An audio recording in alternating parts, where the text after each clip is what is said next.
मुख्यमंत्र्यासहित आणि सत्ताधारी भारतीय जनता पक्षाबरोबरच काँग्रेस असेल, राष्ट्रवादी असेल, उद्धव ठाकरे सेना असेल, या सगळ्या पक्षाने अजिबात भूमिका घेतलेली नाही. उलट बोटचेपी भूमिका घेतताना त्या ठिकाणी दिसतात आहेत. महाराष्ट्राच्या या स्फोटक परिस्थितीमध्ये एवढंच म्हणावं लागेल की हे पक्ष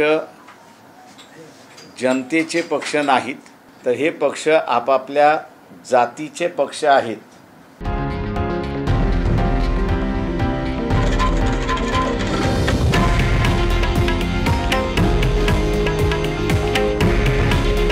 हे आहे देशातील नंबर 1 न्यूज नेटवर्क आणि आपण पाहत आहात TV9 मराठी.